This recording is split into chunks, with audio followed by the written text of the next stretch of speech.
Would you like to move that House File 733 is recommended to be re-referred to the Commerce, Finance, and Policy Committee? I would. Thank you, Mr. Chair. Please begin your testimony. Thank you. Thank you to the committee. Thank you, Mr. Chair. House File 733 basically fixes an issue that occurred 2 years ago when the majority party went looking for a solution to a problem that didn't exist.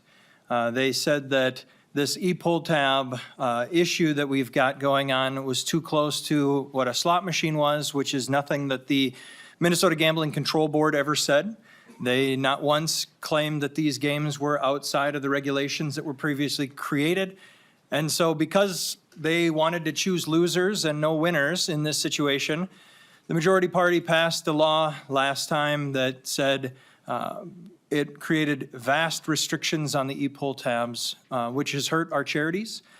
You know, when we were having this discussion in the tax committee a couple years ago, I listed off all of the benefits that the Legion, in a member who is no longer with us because they'd never won re-election, which I'm sure didn't have anything to do with the fact that they fought against this bill so hard. But our legions, our charities, they are receiving revenue from these, and they are spending it to benefit our communities. There are huge lists of organizations that particular legions, associations, and other charities are performing in this state, and we are hindering their ability to further their mission. Now, I spoke with you all last week about some of my concerns with the department and how we're not fighting hard enough against soldier suicide. And one of the things that I've come to realize, and I know that most of the individuals, most of us in this committee have no understanding of what it's like to be downrange and have community with other individuals fighting overseas. We don't have that understanding. But if you look throughout history, when individuals came home from war, the only people that they really found solace and console with are their own brothers and sisters in arms who had fought and understood those same things and went through those same things. One of the things that I'm concerned with is as we continue to hinder our charities' ability to perform their missions, as we just saw with Representative Robbins' bill, that we currently don't even allow them to use their gambling funds for maintenance of their buildings, that we're going to lose these institutions and we will further isolate these soldiers who have spent so much time with these issues that they're dealing with. So that's the entirety of this bill is just to rewrite a wrong, fix something that was done to hurt our charities, hurt our communities. And like I said, it's creating a situation where all we've done is find losers in this situation. No one in my district, and I can very safely say that no one in my district is driving 90 minutes to go to Mystic Lake to play slots on a Thursday night. They're not choosing to do that. And so you're not going to see a significant increase in the revenue of the tribes. You are not going to see that, but what we are seeing is a significant reduction in revenue from our charities, and that will hurt every single individual in this room's communities, every single one. And so by not supporting a bill like this, you're not choosing a winning side, you are just choosing to continue one side that is losing. Thank you, Mr. Chair. And I just want to remind our testifiers that in this committee, we do try to keep things in a neutral stance and try to keep the parties out of the comments. I'd appreciate it. Thank you. And we do have some testifiers. First one is Rachel Jenner. Oh, I'm sorry. That's right. Executive Director for Allied Charities of Minnesota. Please state your name and begin testifying. Thank you. Thank you, Chair Bliss, members of the committee. My name is Rachel Jenner. I am the Executive Director of Allied Charities, and I am here today to represent the nearly 1,200 charities in Minnesota that raise funds using charitable gambling. We have strongly supported tax relief. We also strongly oppose the changes that were made in 2023. The sports gambling bill that we currently have trying to work through the legislature this year has had bipartisan support for historic tax relief. And that is critical to ensuring that our communities can continue to have the support from these charities and do all the great works that they do. We consistently opposed the 2023 legislative changes to our e-pull tab games because it was removing key game features that we believed would significantly reduce our revenue. And that trickles down into those communities that we serve. The new e-pull tab restrictions took effect on January 1st, so about 7 weeks ago. And in the first month, under these new rules, I've heard from many organizations that are down 20 or more % in their revenue from December to January. This revenue, of course, impacts their ability to fund veteran services, youth sports, fire departments, a myriad of essential community programs that we fund. The reduction in funds also means less scholarships and charitable gambling initiatives. I've included an example in your packet this morning from the Claremont Chamber of Commerce.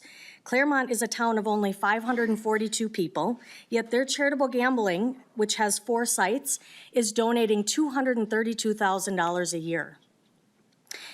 They are supporting, as you can see on that list, a wide variety of charities.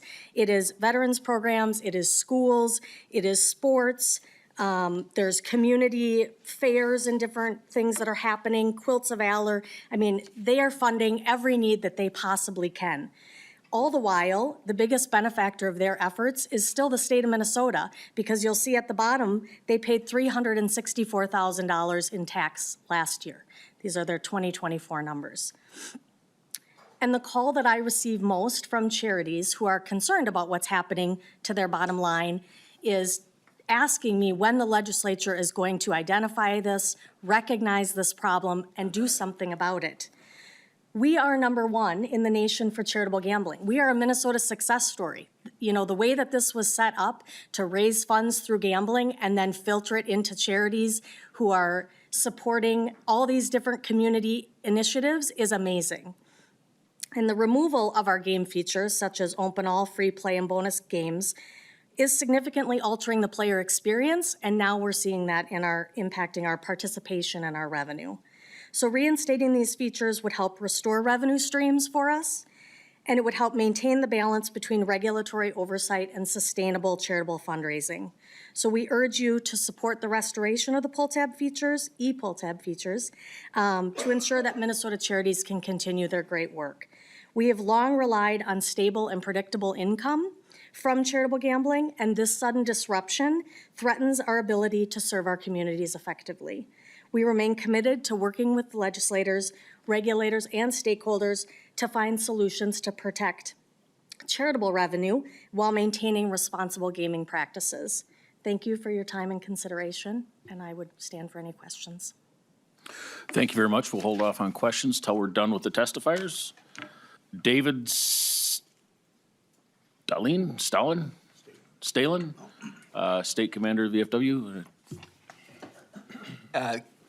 Yeah, Barry Hendrickson, State Adjutant Quartermaster again. Dave Stalin had a VA appointment today, so. All right, please begin. In my role as adjutant, I see every community service report that comes in from our 188 posts throughout the state. And on those reports, it lists how much money and where it's going. And so on a daily basis, I'm seeing thousands of dollars donated to, it might be Lakeville hockey. It's going out to so boys and girls sports, it's going out to veterans, and it's going out to food shelves. And that money over the last year, our posts, the donations have been great. And my concern and our concern is that we've already seen the numbers. I've talked to White Bear Lake and Cottage Grove, and in the month of January, they were down, not from December, because I think that everyone would say, "Woo, December is a busy month." If you're down if you're down in January versus December, people would say, "Well, you know, it's dry January, people aren't going out." I'm talking January to January, we're seeing double digits decreases in the revenues coming in. I know it's a small sample size, but you know, we've been seeing this coming, and our real concern is what is going to happen to our local communities, because the money that comes into our posts goes into the communities. It goes into the communities. And there's going to be a vacuum. And where's that money going to come from? Is it going to come from the state? You know, our organizations are here, and we want to help our local communities. That's our mission. So, thank you. Thank you very much. Tim Egstrom.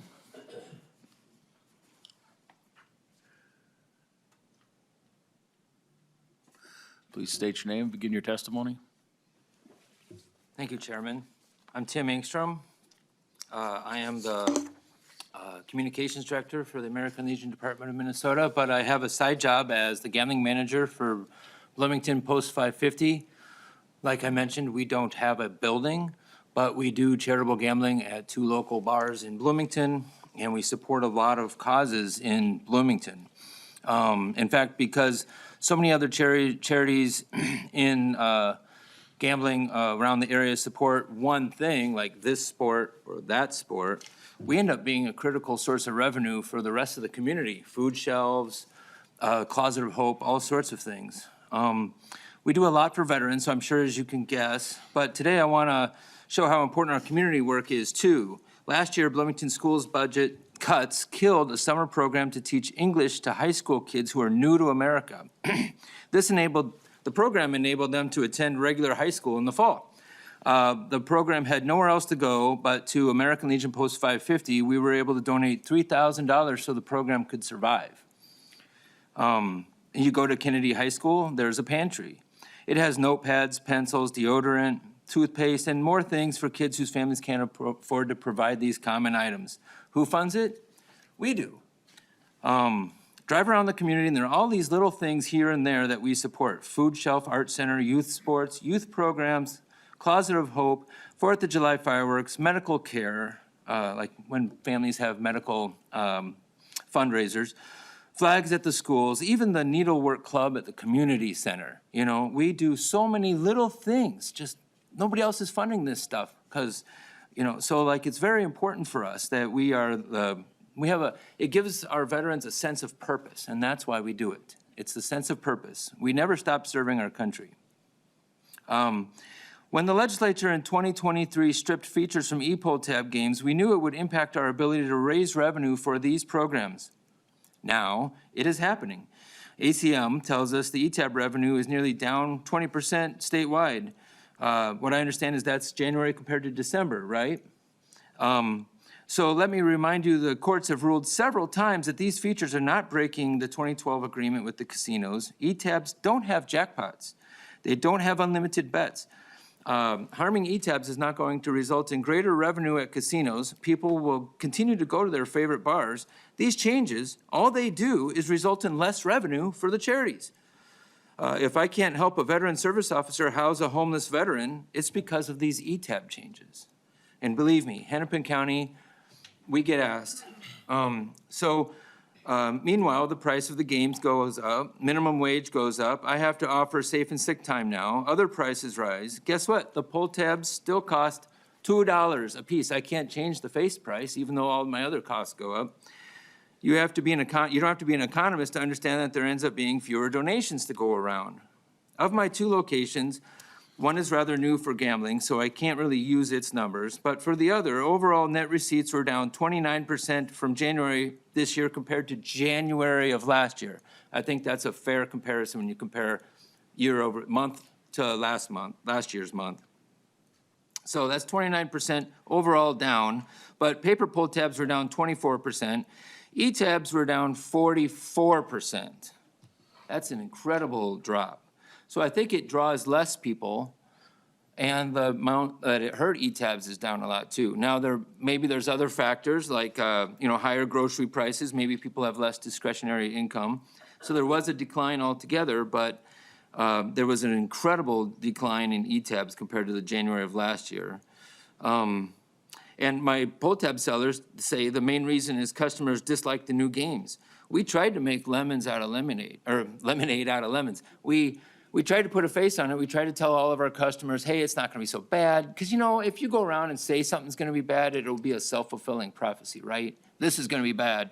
So you try to tell them, it's not gonna be so bad, we'll be fine. You think you're gonna try to smooth it over and you don't wanna hurt your own revenue. And yet we're down 44% on e-tab revenue. We did everything, but we can't. The customers are gonna make their own decisions. And meanwhile, I still have to pay 33% of my net receipt in taxes. I want to be clear about our official stance. Posts of the American Legion would love to have our features back. if we get them back, we would still need to reduce the highest in the nation taxes too. Charities have been asked for tax relief for 2 decades now. It's time. You know, we're like bugs under a rock. You know, they pull up the rock once a year and look at us and say, look at all the great hard work they're doing. And then they put the heavy burden back on top of us. So let's get this done this time. Thank you. Thank you. Now I have Rachel Keller. Please come to the desk, state your name and begin your testimony, please.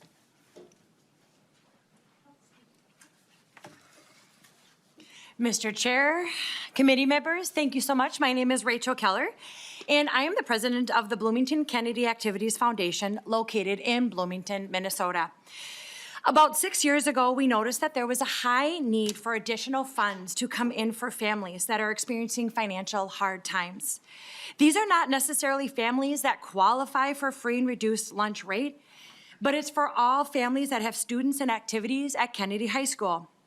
Families like myself, where we have 3 kids, which we were blessed that we didn't qualify for free and reduced lunch rate, but yet there were times, and if you have children here on this panel, you would know that it's financially tough when all the financial activities seem to come up all at one time.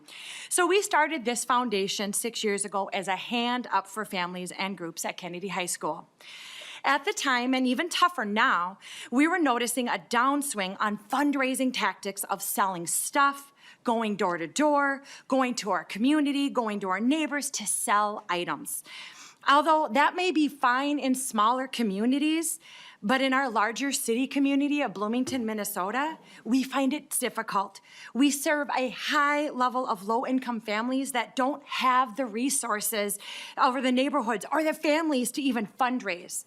So our foundation partners with the high school in assisting our families with shoes, paying for fees, uniforms, equipment, singing lessons, and group events. So you might be thinking, well, what does this have to do with gambling? Everything. As our foundation sits right now, we are finding it difficult to increase and to find other ways to increase our revenue. Matter of fact, just recently last week, I spoke to our very small volunteer board of 5 very passionate parents, asking the Lord for new ideas to bring in revenue to support our ever-increasing needs at Kennedy High School. Right now, BCAF, or Bloomington Kennedy Activities Foundation, relies solely on charitable gambling donations, as with the Post 550. We partner with the Post 550 in raising funds. We at BCAF, we staff the bingo for Post 550 at Sports Page in Bloomington. They hold the license, we do the work, they donate to our 501c3. It's a perfect partnership, I love it. Cuts to this charitable gambling hurt the Legion's ability to support BCAF. However, with ETAB revenue down, it hurts the ability for this licensed charity at the bars to aid other charities in their community. Post 550 gives at least $29,000 a year, if not more, to BCAF. Please reconsider opening up this law, revisiting previous gaming structures. I wanted to share with you a little bit of my story and the tweaks that we have, how this could really trickle down to the bottom end user, which is ourselves and families. Thank you. Thank you. The next would be Jack Meeks, Chairman of the Citizens Against Gambling Expansion. Please come to the table and state your name for the record and begin your testimony.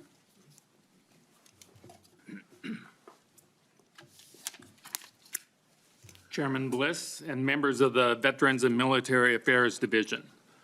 My name is Jack Meeks, Chairman of Citizens Against Gambling Expansion, CAGE, an organization founded more than 25 years ago to oppose the proliferation of gambling in our state. Thank you for allowing me to testify today in opposition to House File 733. This bill would allow the expansion of slot machine-like gambling in almost 2,000 locations throughout the state. If this legislation passes, establishments across Minnesota will be allowed to turn e-pull tab machines into handheld slot machines with an open all and several other slot machine features that are explicitly prohibited by past legislatures.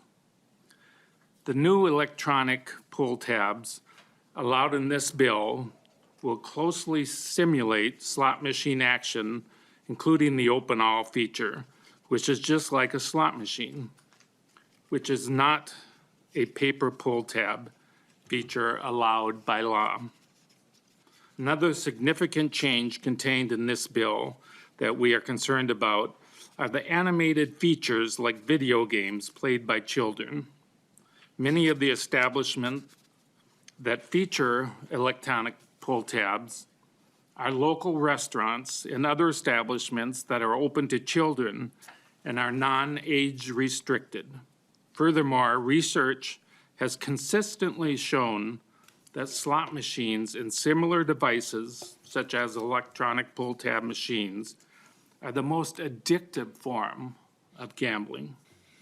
These machines, located in neighborhood restaurants and bars in all parts of our state, will encourage and promote increased problem gambling and social and family issues associated with problem gambling. Increased social cost to every local community throughout the state where these machines are located. This social cost that will fall upon local law enforcement, social workers, and local employers include increased rates of bankruptcy, theft and embezzlement, divorce, and spousal and child abuse. And finally, increasing numbers of youth gambling, since Minnesota is one of only a few states that continue to allow 18-year-old kids, many of whom are still in high school, to gamble. CAGE does not oppose charitable gambling, and we support the work of the charities who profit from gambling. That work will continue just as it has since the legislature last weighed in on this issue in 2023. In fact, charitable e-pull tab gross annual sales have continued to increase in Minnesota since 2016, when they first came on the market. Even after the legislature stepped in and passed language in 2023 that clarified the existing prohibition on the use of slot machine-like features in electric pull tabs, charitable e-pull tab revenue increased 34% in just the last 2 years. This is an enormous increase and makes it abundantly clear that charitable gambling enterprises continue to increase sales without these features that we believe would turn neighborhood bars and restaurants into over 2,000 new casinos with slot machines. If the state would like to help charitable gambling enterprises, there are much better ways to help these charities. I would suggest the real help they need is in amending the state's tax code, not in placing slot machines in 2,000 neighborhood bars and restaurants throughout the state that will attract the attention of children when they feature cartoon characters. If the legislature chooses to allow electronic pull tabs that mimic slot machines, you will be allowing a major expansion of gambling. The use of virtual handheld slot machines, some featuring childish cartoon characters that appeal to youth and purport to be pull tabs, a matter that we strongly oppose. It is abundantly clear that this change in electronic pull tabs will be a major expansion of gambling in Minnesota. Don't gamble with Minnesota's future.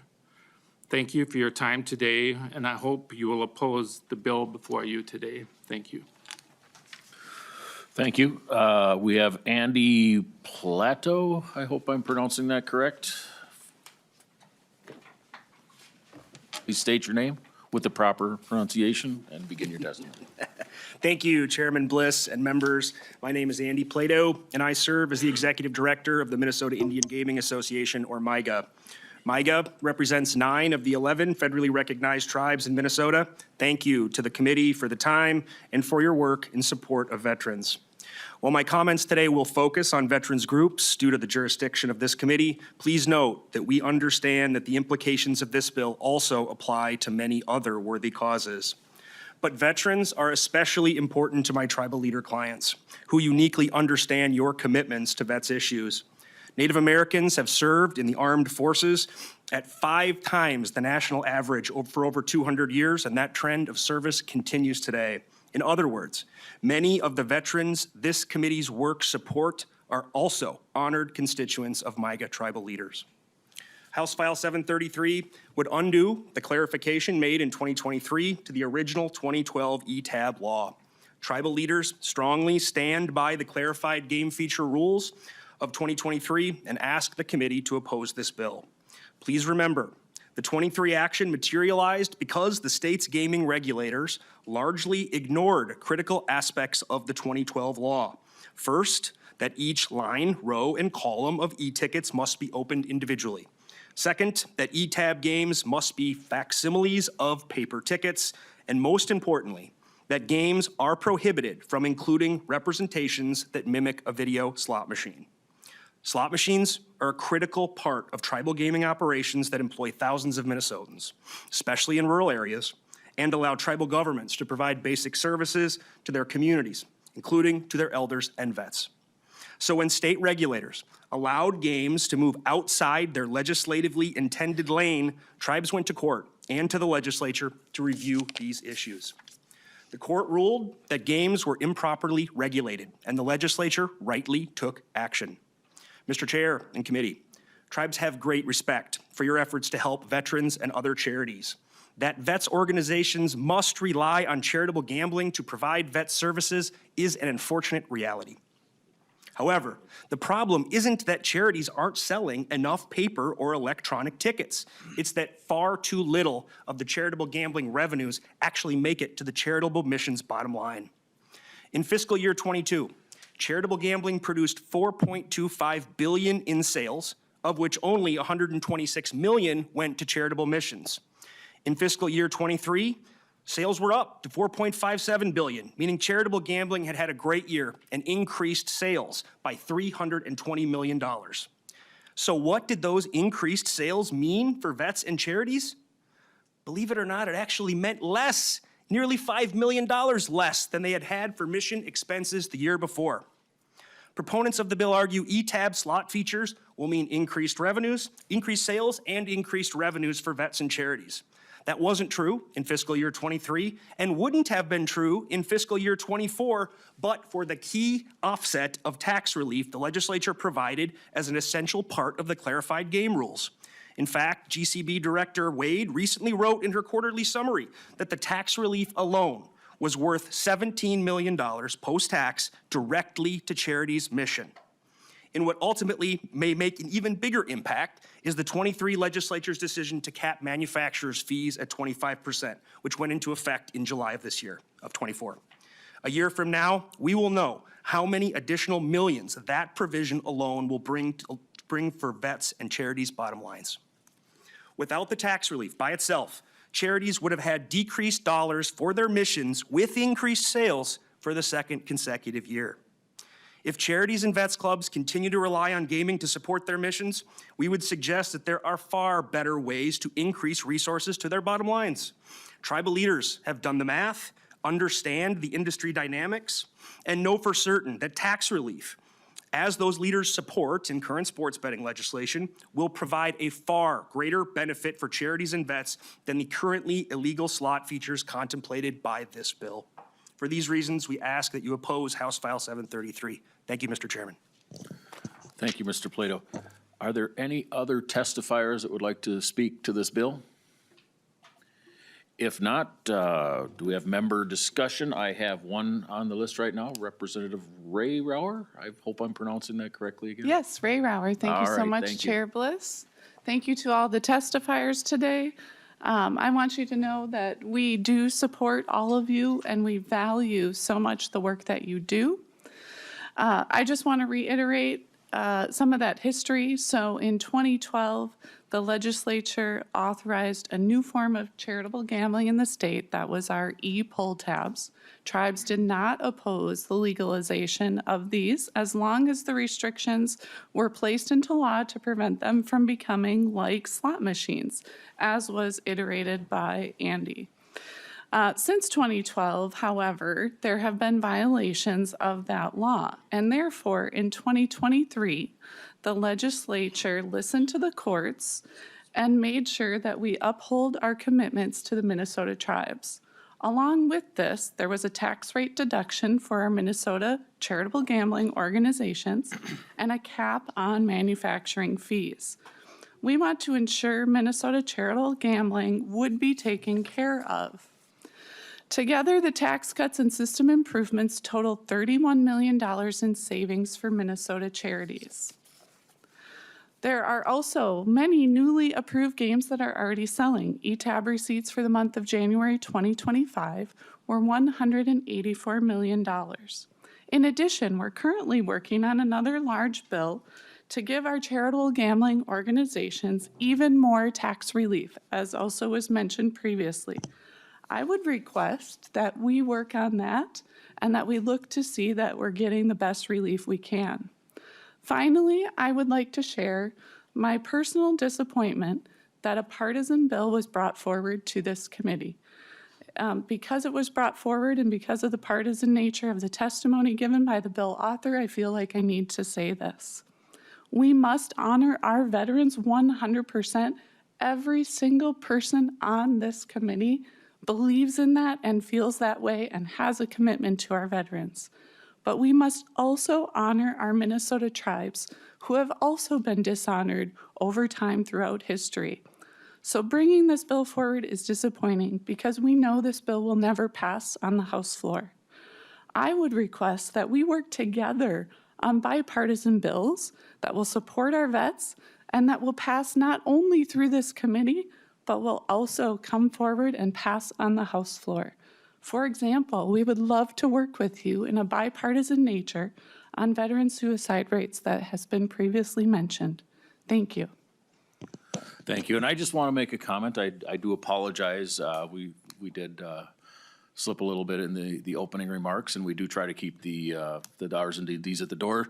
However, this committee does have jurisdiction over the veterans, and that is part of this. So yes, the bill will be coming through this committee, and we have enough stops on this bill to be as partisan as we'd like. So in this committee, we'll try to stay nonpartisan. Representative Hemmington Yeager. I hope I'm pronouncing these names correctly. Thank you. Hemmingson Yeager. Close. Yeah, so I just kind of want to echo Representative Ray Rauer's comments. Thank you for those. And I guess one question I have is, what kind of stakeholder engagement did you do before bringing this forward? Representative Olson. Thank you, Mr. Chair. I think that it's fairly clear through the testimony of the charities here that there is a lot of conversations regarding the last 2 years. This has been the topic of the last 2 years, if you don't remember. We have constantly been sitting here saying, you're hurting the charities, you're hurting the charities, you're hurting the charities, so much so that there wasn't even a single platform that you could play. There wasn't a single game designed at the time when this bill was first passed. So as a result, you had to push out the deadline to this January to give them time to make it. So you want to talk about stakeholders. For the last 2 years, the charities have been coming to us saying, this is going to hurt, this is going to hurt, this is going to hurt. Today they're here saying, this has hurt, this has hurt, this has hurt. It's very simple. Either you're for your communities, for your charities, for your veterans, or you're not. Representative Hemmington Yeager. Okay, thank you for that. So I just want to first say, I appreciate all of the work of all of the organizations and charities that we do in our community. I also take a step back. I'm a retired dance team coach, so I also recognize the amount that the community has to fund to help these sports go forward. But I also want to take a step back and think about if we were relying so much on the good nature and charity of our communities, our organizations, maybe we need to look at how the state is supporting our schools, and we need to do a better job supporting our schools. I also really believe in having integrity and honoring promises and honoring the words that we give, especially to our sovereign government neighbors. So I think we really need to make sure that, especially with the law clarification from the lawsuit, that we need to do our part and we need to make sure that we're honoring our word and honoring our promises. So I would like to request a roll call, please. Roll call has been requested and one will be given. Representative Feist. Thank you, Mr. Chair. To kind of build on some of the comments by my colleagues, I feel like there is a better way to support these important charities. And I think that Representative Hill's bill to support the Hometown Heroes programs, which is for outdoor recreational activities for veterans and first responders, and Representative Kosnick's bill supporting equine therapy for veterans really exemplify a better way to more directly support these programs. Those bills are bipartisan, and we heard really moving testimony in public safety yesterday from colleagues on both sides of the aisle, from people who run these programs, about how they are programs that provide direct services with integrity, that they run really good operations. We heard about a great program that supports students, and I think those types of programs deserve support from the state. And we should just, I'm just looking at this list now. My son was involved in Cub Scouts, and these programs are just really important to our communities and to our state. And I think that direct appropriations and funding those types of programs is the way that the state can contribute to their mission. I don't know how we got here, that we're asking charities to run gambling operations to fund their important services. I just hope that we can find a better way. As a mom, the testifier who talked about gambling and how it's too accessible to children, I think those are things that I think about a lot. So yeah, thank you. And yeah, that's it. Thanks. Thank you, Representative Feist. Representative Duran? I've got a question for the last testifier, if we can have him come back up. Sure, that would be Andy Plato.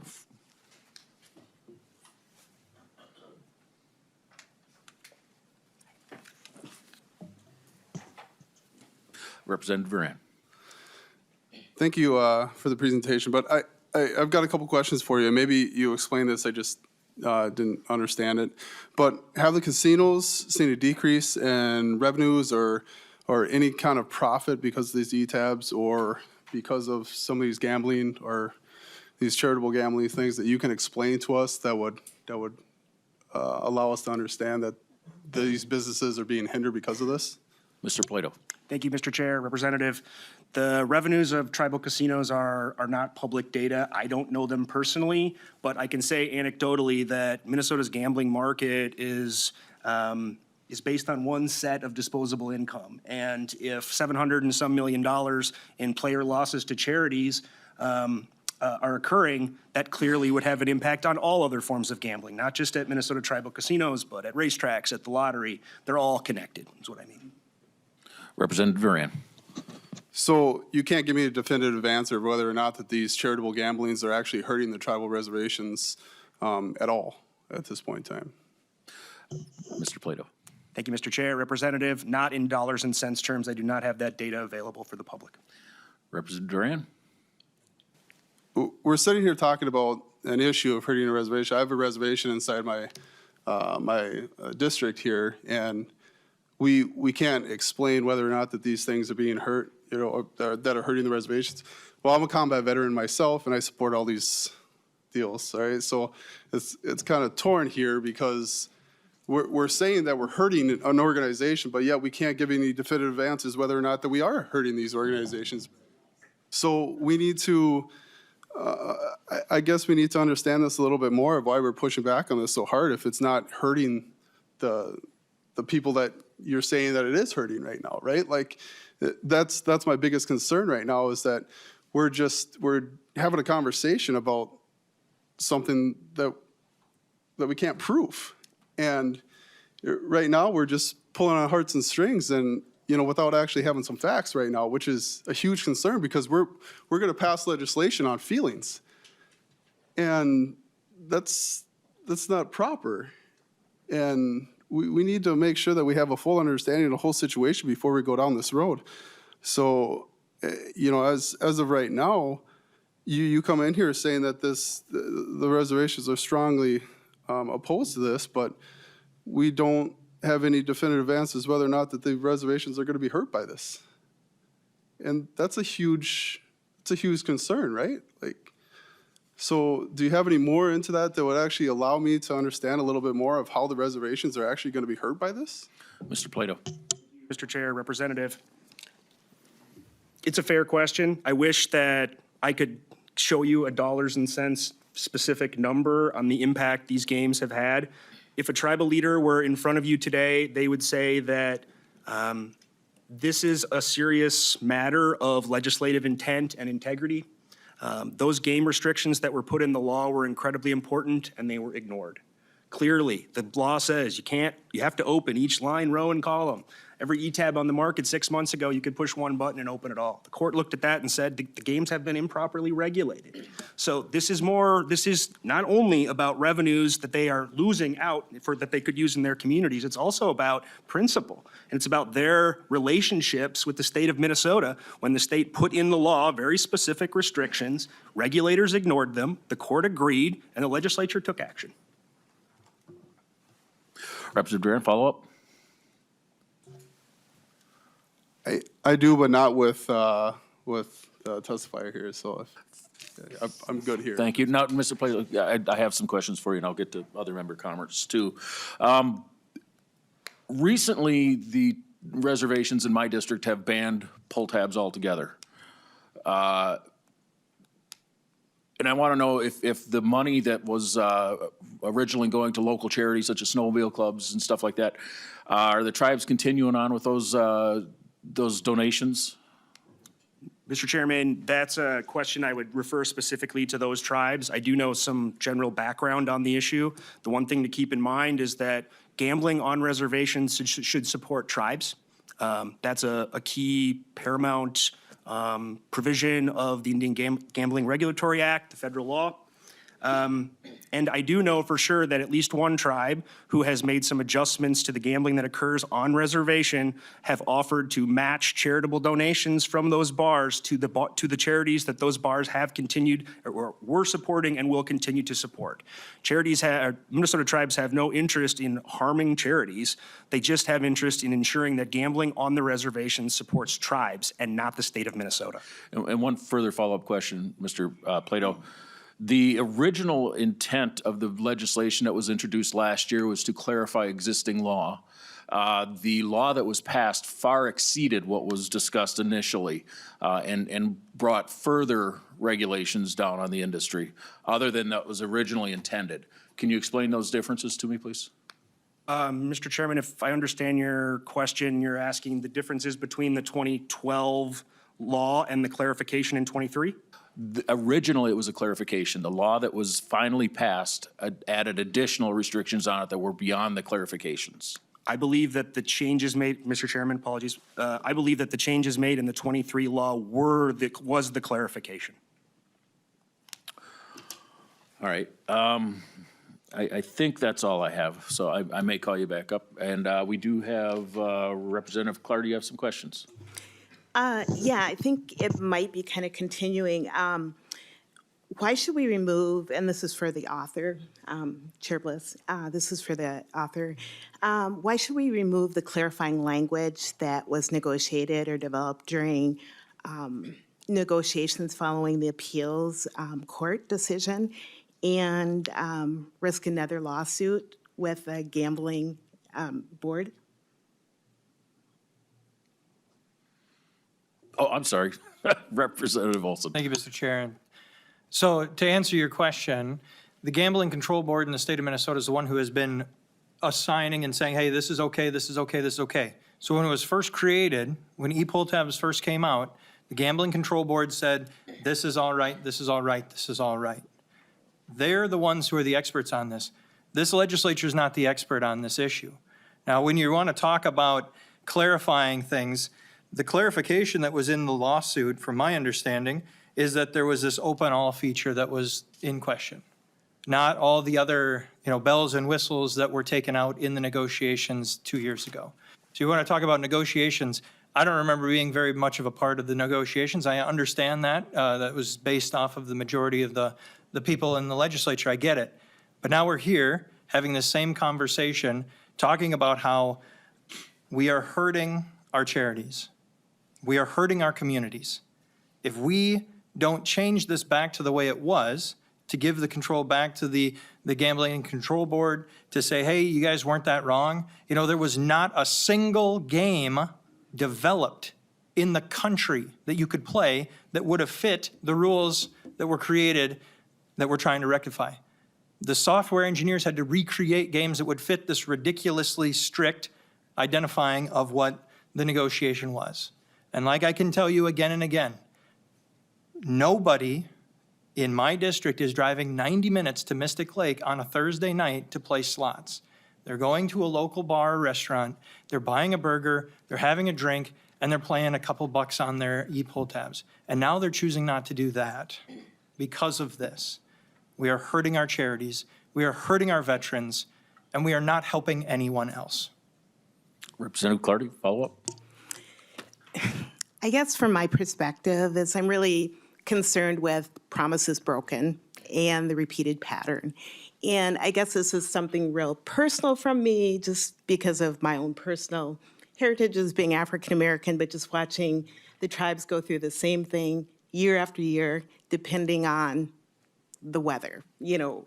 So I'm just really concerned about honoring that piece. Thank you. And just as a reminder, we do have a hard stop today at 9:30 for House mandated training. And Representative Ray Rauer. Thank you, Chair.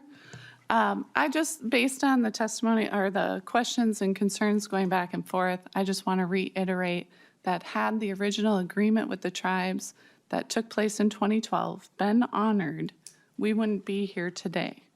It was an agreement made with the tribes, and they weren't going to oppose ETABs as long as the restrictions were followed that prevented the games from appearing to be pseudo slot machines. Unfortunately, the law was violated. It was violated intentionally, and it violated the clear reading of the law. And because of this, the Gambling Control Board lost their lawsuit in the courts. So that is why we are here today. A lawsuit was lost. The courts have made the decision. We need to move forward, and we need to be working on, again, bipartisan ways to help, such as the bills that Representative Feist talked about, that we can do to help our veterans. Thank you. Thank you. And I know that Lead Zhang wants to make some comments, but I'm going to get to all the member comments first. So Mr. Representative Rapinski, you have a comment. Thank you, Chair Bliss. Can I have a quick question for Mr. Plato? And I'll be quick just for time constraints. There's been some discussion here where different representatives keep alluding to children and marketing to children and stuff. I am correct in saying that those pull tabs aren't accessible to children, correct? Mr. Chairman, Mr. Chairman, Representative, absolutely, the law prohibits children from using charitable gambling products. Yes, that's true. I also just want to ask a quick question. Have you personally played the pull tabs before they were fixed and then after they're fixed? Mr. Plato. Mr. Chairman, Representative, I have. Okay. Representative Rapinski. Thank you, Chair. In your opinion, did you enjoy it the way it used to be, or did you enjoy it the way it is now more? Mr. Plato. Mr. Chairman, members, I think they're fairly similar products. However, I do think that there were additional features pre-January 1, and that customers may find that the new features are slightly less fun. But the key here is that those features no longer mimic slot machines. There's no bonus games, there's no free spins. Those features never existed on paper, only on slot machines, and they shouldn't have ever been on an electronic pull tab game. Mr. Rapinski, follow up? Thank you, Chair. Representative Rapinski's, no, sorry. That's right. Thank you for your testimony. I appreciate it. And you said you represented 9 of the 11 tribes? Mr. Chair, Representative, that is correct. Okay, what are the 2 tribes that you don't represent? Mr. Potter. Sorry. Plato. Thank you, Mr. Chair. Representative, the 2 tribes that are not members of the Minnesota Indian Gaming Association are the Red Lake Nation and the Upper Sioux Community. Representative Rapinski, any That's it, follow-up? Chair. Thank you. Thank you. I have some other member questions here too, but I do want to call up the member of the Gambling Control Board. Are you in the audience? We just have some clarification.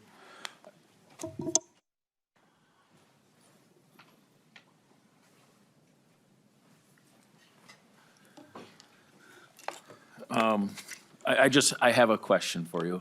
There was the lawsuit that was brought up several times in this discussion. Could you please describe what that lawsuit was and what the findings were on that lawsuit? And please state your name before you start. Yes, thank you, Chair Bliss. My name is Laura Wade. I'm the Executive Director of the Gambling Control Board. The lawsuit was primarily about the open all feature. It went to an administrative law judge where we were found to win that portion of it, and then it went to a district court, I do believe, and then we lost on appeal for that. And specifically, the ruling was addressing the open all feature. All right, thank you very much. There was some question as to if you'd won the lawsuit or lost the lawsuit. I remember the administrative law judge. So the district court found the open all, or was it the rulemaking ability that you had? What was? Thank you for the question. So it did address the unpromulgated rule in the lawsuit, but the ruling was limited only to the open all feature. All right, thank you. And the next question is Representative Hemmingson Yeager. Thanks again. So as I'm sitting here thinking, we have a lot that we're trying to tease out and, want to be respectful of time and everything. So could I please amend my motion and have it have a motion to be to lay over and a roll call on that, please?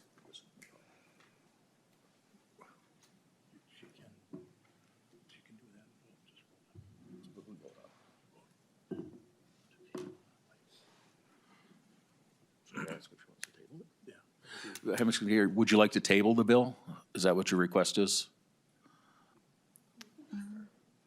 Sure, we can table it. Okay, we have a request to table the bill Roll call with it, please. and roll call. Please do the roll. Chair Bliss. No. Vice Chair Olson. No. Representative Bennett. No. Representative Clardy. Yes. Representative Davis. No. Representative Duran. No. Representative Feist. Yes. Representative Hemmingson Yeager. Yes. Representative Hill. Yes. Representative Ray Rauer. Yes. Representative Rapinski. No.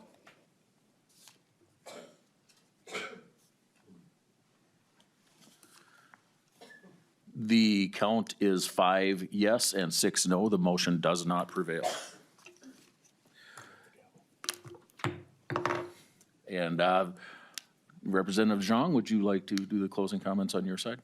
Thank you, Mr. Chair. First, I just want to say thank you for your apology. I'm a little taken aback by the notion that this is supposed to be a nonpartisan committee, but yet the opening comments from the vice chair was very partisan, and I'm a little disappointed. I just want to say that on the record. And also, I'm not just a lead here, but I'm also a non-voting member, so I cannot vote to oppose this action today. But I just want to be on record saying that, yes, I do support our veterans, but I also support our tribal nations. And I want to be on the record that if I do have that voting power, I would be voting no to Mr. Chair. And so that said, thank you to all the testifiers. Representative Olson, I hope that we can work together on a bipartisan bill, take bipartisan action. Obviously, we know that any action that's going to be happening from this committee, especially towards the end of session, is going to have to be done with bipartisan support. And so this is very theatrical, and I'm just very disappointed. Thank you, Mr. Chair. Thank you. And Representative Hemmingson Yeager, would you still like a roll call on the bill? Okay. And Representative Olson, final words, please, nonpartisan. Thank you, Mr. Chair. It's a very simple vote. You help your charities, you don't. Thank you. Please take the roll. Chair Bliss. Yes.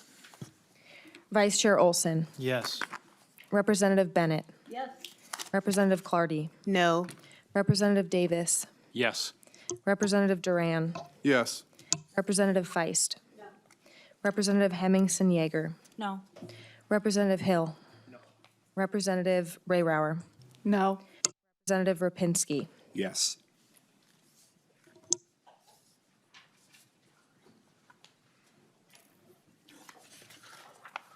There being 6 ayes and 5 nays, House File 733 is re-referred to Commerce Committee.